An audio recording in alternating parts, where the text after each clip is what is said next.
Okay, so thank you all to everyone who's joining us today. It is my great, great honor to introduce Darren Zook, who is a UC Berkeley professor and was voted as the best lecturer at UC Berkeley by students for his humorous, down-to-earth takes on real-life politics and the world. He's been to more countries than you know existed and speaks more languages than we know existed. He's gone on speaking and research tours around the world and has taught classes on everything from the politics of food to Southeast Asia, which I had the very great honor of being able to take that course. His professional experience has taken him all throughout Asia, ranging from India, where he lived for nearly 3 years, to North Korea, where he has made 2 trips to date. So we're super excited to have him here today to discuss a recap of the US elections. Okay, well, I'm excited to be here as well. So thanks so much. I'm so happy to be here, part of this event. Thank you to Dweebs Global for existing so it could happen. And what I'm going to do is I realize that you can probably find any news outlet that would talk about, who's going to, what electoral vote, what's the status of this state. So I'm going to do something a little different. I'm going to try to push a little bit deeper and talk about some of the things that most of the news stations are talking about now. So don't forget you saw it here first is kind of my way of approaching this. So I'm going to call my slides up here. And as you'll see right from the start, you're thinking, okay, what does that picture have to do with anything? And that picture actually has nothing to do with the election. I chose it because I just figured, given the election and also given all the things that 2020 has thrown at us, we could just have a picture of some other place we'd like to be. That's the only reason that picture is on there. And if you're wondering where it is, it's the Maldives, in case you are planning a vacation, post-pandemic vacation. So there you have it. So I'm just going to talk for not too long. And if you have any questions as I'm talking, and if you want to talk about those other things, like if you want to talk about, what do you think is going to happen, this and that, I'm happy to do that in the question and answer part of today. But what I'm going to do, as I said, I'm going to talk about things that aren't really showing up. By the way, if you don't know this about Zoom, Zoom has this interesting security feature now, which requires me to open my slides and then get out of my slides and then get back into my slides before it will let me actually use them. So I'm gonna do this one more time and watch how it will magically work. I'm becoming a professional at starting all my slideshows twice. And apparently it's only with Keynote, it's not with PowerPoint. See, just like that. Okay, so in a nutshell, the things I wanna talk about today is very briefly, is this really 2016 part 2? Is it 2016, the sequel? We were told in the previous few months over and over again, it was going to be different this time. The question is it really different this time? Is what we were told was going to happen? Is that exactly what happened? And then what I want to focus on is, like I said, the deeper points to ponder. And I will say to everybody that in my presentation, at least, I am going to be basically nonpartisan. I'm not going to take a side or I'll criticize both sides. I am happy to answer partisan questions afterward, but for my presentation, I want to focus mostly on issues because the presidential election is not the only election at stake during this election cycle, obviously. So let me jump right in. First of all, there's elect Betty, change meow. That, by the way, is in Oakland. So one of the reasons it feels like 2016 part 2 or the sequel is because if you think about it, over the last 4 years, campaigning for the first time never really stopped. It might have not have been called campaigning, but it was really a way of trying to set this moment up. And that goes, everything from the early impeachment trials to the Comey hearings to so many things. We were always in this engaged moment of the free fall of 2016, and that kind of built us into kind of 4 years of campaigning leading up to this particular election. So if it wasn't reversing what happened then, it's about hoping that this result overturns what happens then. It's too early to tell if that has definitively happened, but it certainly feels like this is one of those elections that is just uniquely tied to the previous election in a way that elections before this have not been. Is it different? I think we still have a lot of lessons to learn. One of the things I would like to see people do is become better consumers of information, or at least more skeptical consumers of information. This, just like 2016, this time around, we were just inundated with opinion polls. This one, for instance, some of you may have seen this, basically people saying the election's over, Biden's got it, because as you can see, according to this poll, which was just a few days ago, that Trump only has a 1 in 10 chance, a 10% chance of winning the election. Biden's got a 90% chance. This is exactly the kind of stuff that went into the 2016 election with this idea of it's basically already over, when in fact, the election itself is actually very close. And we'll talk about how close it's going to be in just a second. So, rather than going to 538 and all the standard websites that end up creating kind of a weird echo chamber, I hope we become better consumers of information, learning how to understand, to consume information from different viewpoints, and to understand not how to blend it all together, but to understand what it actually means, as opposed to just kind of going through polls and trying to see, like it's a prediction of the future. The polls then in 2016, the polls now have been very, very inaccurate. I did not see a single poll that predicted what actually happened since Tuesday. Hyperpartisanship. That's one of the reasons we're not good consumers of information, because we tend to consume our information in a partisan way, and that's a problem as well. As hard as it is to sometimes read news from a different source, it always seems like if you read news from a different perspective of your own, it seems weird or false or fake or something like that. It's something we kind of need to start doing because the country is tremendously divided, and I'm not 100% sure that the results of this election are going to create a situation in which, that hyperpartisanship, that division is going to go away anytime soon. So over the next 4 years, let's try to cultivate that. So when 2024 elections roll around, we feel like we can't be fooled again. That would be a nice way to put it. So there's my brief introduction to this. But what I want to talk about, as I said today, I want to focus on what I call just some deeper points to ponder, the kinds of things that you're not really hearing on all the other news programs that are basically going through pathways to 270 and that kind of stuff. So the first thing I want to talk about is all this discussion about the Electoral College. The Electoral College discussion that started in 2016 because Trump did not win the popular vote, but won the Electoral College, immediately set in motion this idea that we have to abolish or reform the Electoral College. The reality is, you notice today that if it works in the favor of the Democrats, they'll suddenly like it again. And when you have a system that you hate when you lose and you love it when you win, we as in our party, whatever our party is, it creates a problem, which is that, and this is something I've noticed in 2016, and it's gone into high gear 2020 as well, which is this idea that parties are making decisions that are kind of better for the party, or the question is this good for the party as opposed to good for the country? The question we have to ask is basically, is abolishing the Electoral College, is reforming the Electoral College, is that good for democracy in the United States versus we lost the election in 2016 because the Electoral College, let's abolish it. Oh, wait, in 2020, it's going to help us, so let's go ahead and keep it. That's, regardless of what party preference you have, you need to ask that larger question. What's in the best interest of American democracy? Because to actually abolish the Electoral College or to change it would require a constitutional amendment. And those are not easy to pass. It would require both parties to believe it was in the best interests of the country. The reason that so many countries like it, it's, the Electoral College out here in California is highly disliked because it makes us feel like California is not fairly represented. But the states that love the Electoral College, and the reason an amendment would probably never pass, is because right now, look what everyone's talking about. All the states that nobody ever cares about in terms of big politics, at least once every 4 years and sometimes once every 2 years, become very important. When was the last time you heard people talk so much about Wisconsin, Ohio, Michigan, Nevada? They like the Electoral College because it basically makes them feel like everybody has to at least notice how they feel. So think about that as we're trying to see who gets to 270 first.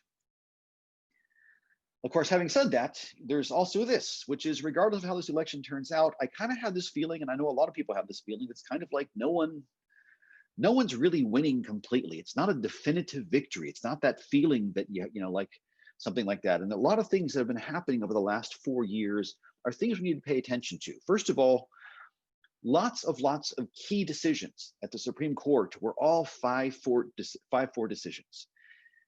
Again, and it might change now because we have a six justice conservative majority, but even 6-3, but 5-4 decisions are bad decisions. And they're bad decisions, especially when they're important precedents, because it makes people think we were so close, maybe we can overturn it with another case. That creates that kind of hyperpartisanship. The election result this time, once again, we're going to have a 51-49% vote at the presidential level, and so many other issues that were on ballots around the country are 51-49, 51-49, and it's frustrating because you're so close, and unfortunately, it makes people angry, which makes them not want to have a conversation across the political aisle. Yes, we're looking at who's going to get to 270 first. But think about it. We're going to get to 270, and I have a feeling we're going to get to exactly 270. We can talk about that in question and answer. But if one of the candidates gets to 270 and that's it, that will be a 270 to 268 victory, which is the narrowest margin you can win the election by. And that is a very weak mandate. If your mandate is to unify the country, you've got the weakest endorsement to even try to do that. So for all the talk we've had of unity, especially from Joe Biden, what I unfortunately foresee is a weak mandate from the executive branch. And if the predictions go the way they're going to go, which is that the Republicans hold on to the Senate, we can kind of expect a do-nothing government probably for at least 2 years until the next midterm elections. So the election might finish, but we have so much more we have to think about and so much more we have to work on as well. Another issue, younger voters. There's a lot of stuff going on in this election that I want people to pay attention to. I think it's a very healthy approach, this idea from all of the folks I have talked to. And when I say younger voters, I'm going to say, 18 to 30, something like that. It used to be you voted because it was the civic thing to do. People say, you got to vote. It's civic duty. I'm not hearing that now. Now I'm kind of hearing, especially after the what happened in 2016, this idea of, if you want me to vote for you, if you want me to vote at all, you need to earn my vote. Just don't assume it. Don't tell me how you couldn't possibly vote for the other side. You hear this a lot. A lot of folks I've talked to, Berkeley students, for instance, and other students have said, in essence, I'm just going to leave the presidential vote blank. I don't like either of them. And people would say things like, oh, you're splitting the vote, or it's basically a vote for Trump. And the answer is, I don't care. You didn't earn my vote, so you're not getting it. Or they would vote green and say, at least green is progressive. And in the primaries, I voted progressive, and that got voted down. So this is my vote for them. So it's a different, there's a younger electorate which is wanting substantive politics. And I think that's good, and people need to pay attention to that. So a lot of people voting for neither Biden or Trump. There are those who also didn't vote. The idea is, we've got to, you hear the word systemic a lot. Systemic racism, systemic corruption, systemic so many things. And the idea is the system itself is broken, and convince me I should vote for a voting system that seems in a weird way rigged. And I think these are healthy questions, but I hope people pay attention to them. It's not one of these things like, okay, got the electoral votes, I'm in office, now focus on whatever happens in 2022. The Democratic primary debacle is something that especially the Democratic Party should listen to. Taking UC Berkeley as an example, for instance, if you were on Sproul Plaza, this was before the pandemic hit, obviously last March, but if you were on Sproul Plaza, which is where all the booths were, it was nothing really but Bernie Sanders and Elizabeth Warren. Don't recall ever seeing a single sticker, booth, canvasser, anything at Sproul Plaza for either Joe Biden or Kamala Harris. And you might be surprised because Kamala Harris is a local, but she doesn't have a lot of support in the local areas. And I'm happy to talk about why in the question and answer session if you'd like to talk more about that. But the idea was, you asked us who we wanted. That's what the primary was. The primary was, we want something progressive. And then there was a moment when the party leadership said that progressive won't defeat Trump, so here's Biden. And the idea was, then you need to earn my vote, because you just burned, you asked me for my vote, I gave it to you, and you kind of burned it. Also keep in mind that not all younger voters are progressives. There are a lot of younger conservative voters as well. And that's important to understand because, if we're going to have a dialogue where we start understanding each other, we have to remember that it's not this age group is progressive and this age group isn't. It's all over the map. And I'll come back to that in my, my last comments of today. I want to do a thing called hidden costs for both Biden and Trump, things we have to understand that may seem positive, but may have a negative impact. The first one is, whether Biden wins or not, the way that this candidacy was set up, I think, did a tremendous disservice to women's rights. The reason is because remember that Joe Biden played a very profound role in what happened to Anita Hill. If you don't know what happened to Anita Hill, you can look it up. But basically, it was about the confirmation hearings of Clarence Thomas. Anita Hill was testifying against Clarence Thomas, and Joe Biden was the chairperson. And he was not um, he was not enlightened, he was not progressive, and he was a bit rude, more than rude.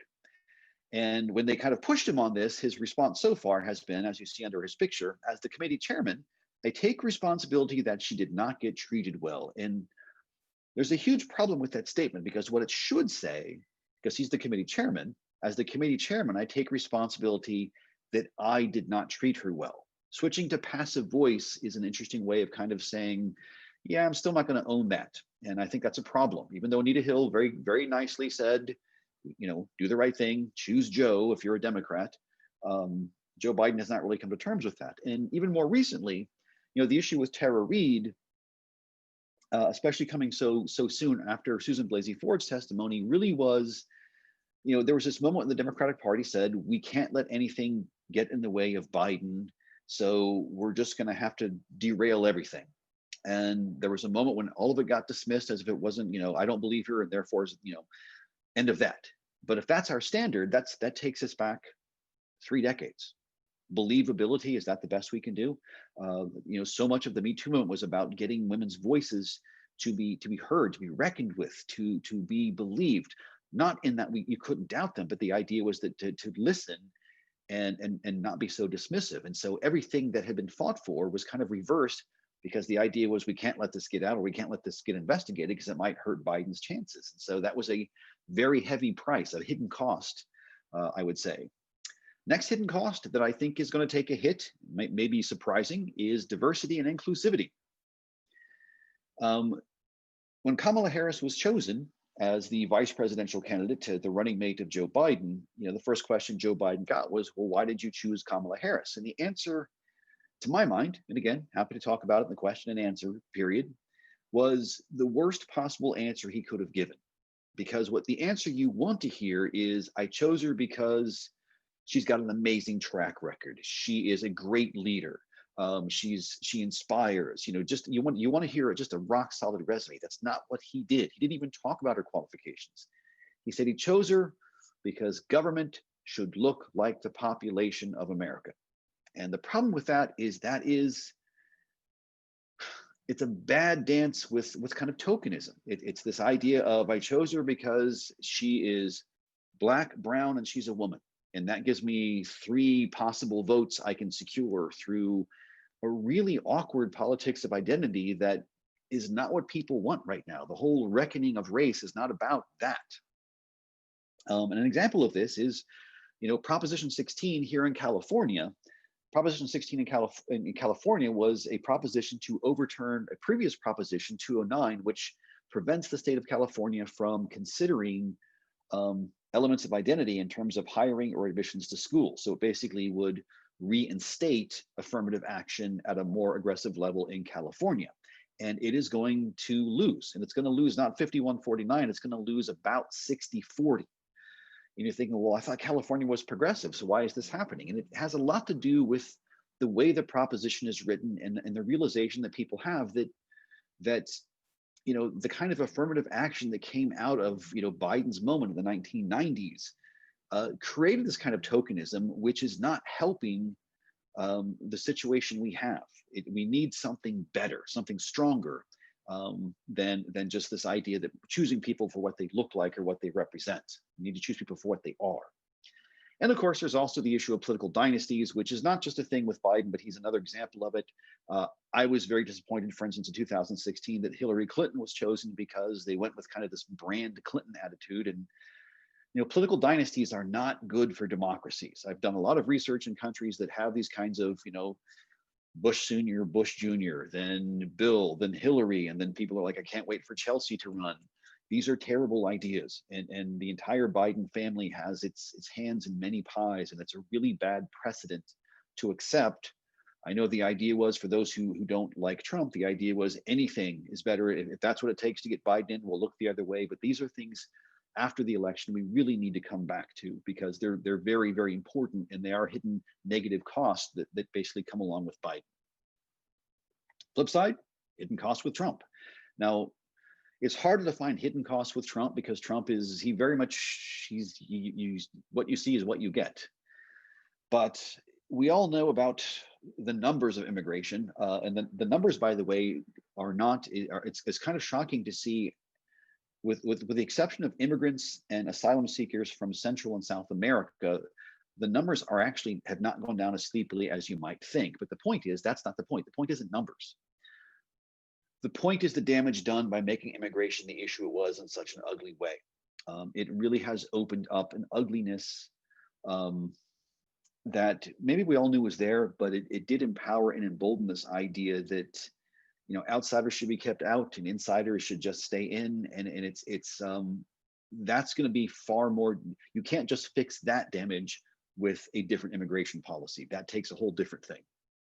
International relations. You know, America First has a global price tag, which is that a lot of very close allies kind of lost faith in the United States as an ally. America First is a very kind of also xenophobic, inward-looking ideology. A lot of other countries followed it, but in the long run, it's a terrible approach. We're going to lose a tremendous amount of possible talent. People come to the United States and they bring a lot of talent with them. We should value that talent. And when they don't feel safe, they don't feel welcome, you lose that. And you can't just pass a law tomorrow that fixes that. This is a long-term thing that needs to be directly addressed. And lastly, the issue of civil society. Now, civil society is basically you and me. It's civil society is a one of the most important pillars of any democratic system. And what it refers to is it refers to independently based citizen action. It can be the free press. It can be our involvement right now in this forum provided by Dweebs Global to get us to talk about the current election we're in. It can be so many things, but that conversation, as a result of the hyperpartisanship that really went into, you know, warp speed in 2016, we're not having that conversation. We're not having civil conversations. We're having either conversations in our filter bubbles, otherwise known as echo chambers, where we talk about people who think just like us, and what we talk about is how much we dislike the other side or those other people. And that is really bad for civil society. If we have, especially if we're going to get a 270 electoral votes to 268 or a 51-49 outcome, regardless of who wins, the idea is that if civil society continues to erode and divide, you end up undermining one of the most foundational, you know, bricks in the foundation of American democracy. So we need to find a way to, you know, talk across our differences. And that's not just things like, you know, racial differences, religious differences, it's ideological differences. Yes, it's true. You can't talk to everybody. There are people on the far left and far right that are not going to want to join that conversation. But there's a lot of things in between, not just at the center, but in between, that we need to kind of take effective action on. Because if you start weakening civil society, you start weakening everything about democracy. So that's another thing that we need to take into account regardless of who wins this election, and we need to do that ourselves. Which brings me to, you know, kind of a final point I want to make about all of this, which is, you know, to remember something about this. You know, regardless of how the election turns out, regardless of who wins, you know, we know which direction things might be going in at this point, but we can't say anything for sure until somebody hits the magic 270 number and the election commission confirms the results. But we really have two choices here.